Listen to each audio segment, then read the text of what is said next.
Hey, what's up? I'm Jason Howell, and I'm here with the Acer Iconia Tab A700.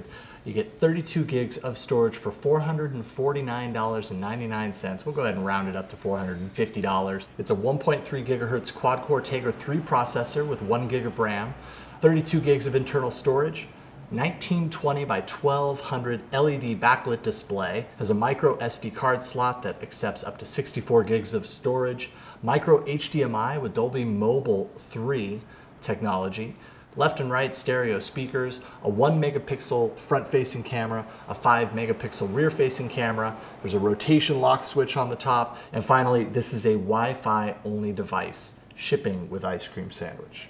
All right, so first of all, the design. It's not the lightest or thinnest tablet you've ever seen, but it's sufficient. It's rounded on the long sides, as you can see here, and flat on the short sides, which is kind of at odds at how you are likely to hold the tablet, which is in landscape mode. So you get the less comfortable side jutting into the palm of your hands most of the time. It has a rubberized textured back, which kind of reminds me a little bit of the Nexus 7, but for some reason the Nexus 7 feels more premium. This has a flatter feel to it and just kind of feels a little bit less expensive. Otherwise, nothing too astounding about the design. It really has a pretty mediocre and kind of already dated look and feel to it design-wise. All right, now let's take a look at the display, which is really a key differentiator for this tablet. It's very similar spec-wise to the Asus Transformer Pad Infinity, minus the IPS Plus display, which means it's maybe a little bit less bright in outdoor situations. But aside from that, viewing angles are excellent, and just the pixel density on this tablet is very impressive. My eyes are kind of spoiled at this point. For a 10-inch tablet, I require this kind of resolution. Now, the front-facing camera is a 1 megapixel camera. It's exactly what you'd kind of expect out of a 1 megapixel camera. It's sufficient for video conferencing. Still has a little bit of a blurriness to it, but it'll probably be fine for your video calls. Now, the 5 megapixel rear-facing camera up here with Acer's kind of signature square camera hardware approach is fine in a pinch. Highlight situations, as per usual in this class of tablet, take pretty decent pictures. Low light to mid light, you're going to see a lot of grain in those pictures, and it was just okay. I actually thought the HD video that it records looks pretty decent, again, in outside situations. Indoors, things looked a little bit grainier, but overall, I was more impressed with the video than I was the pictures on the tablet. All right, now let's take a look at the performance of the tablet. You know, just jumping around through the OS, I would notice different things like skipping and lagging when I'm pulling up the multitasking bar. Didn't happen every time, but it definitely did as I was using more apps throughout the experience. And that's something that, you know, on similar spec tablets, I wouldn't see as much of. Browsing the web was okay with the built-in browser. Once I installed Chrome onto the tablet, I kind of found a noticeable difference there. Gaming performance, played Dead Trigger, played Real Racing 2, and throughout both of those games, I definitely noticed times where things would kind of slow down and frames would start skipping, and it was kind of a noticeable degradation of the experience. I'd have to say, all things considered, I expected better performance out of it and got that out of other tablets with similar specs, so I was a little disappointed in that.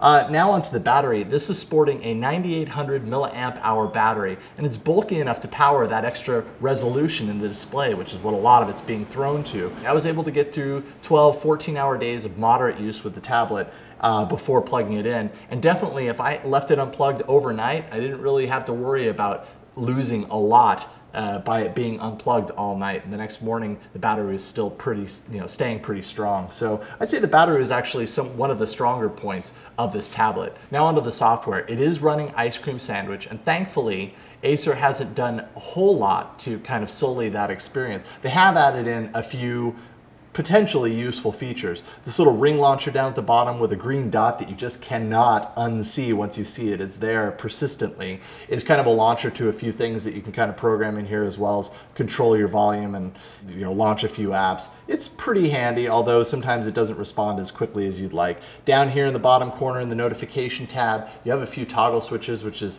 it's like they crammed them all in there. It's a little ugly and unsightly to look at, but overall it's very useful to have that. And then of course if I turn it off and then turn it back on again, you'll see that the lock screen has a few different shortcuts that you can do as well. Now, one thing that I totally noticed on this repeatedly, and it got very frustrating over time, you could see it a little bit when I was touching the lock screen there, is that the touch screen responsiveness on this tablet is really low. It was actually very annoying. There were many times where I was typing on the on-screen keyboard and it was missing keys even though I was pressing very solidly with my fingers, swiping where it wouldn't catch the swipe, just operating different apps where the touch, you could definitely tell that the experience was being degraded by the fact that the touch screen wasn't capturing every touch that you were doing. And that gets really annoying over even a short period of time. So having said all that with the Acer Iconia Tab A700, let's take a look at the pros of the device. The display is sharp and impressive looking, and the battery performs adequately considering what you've got going on underneath hardware-wise. Now the cons.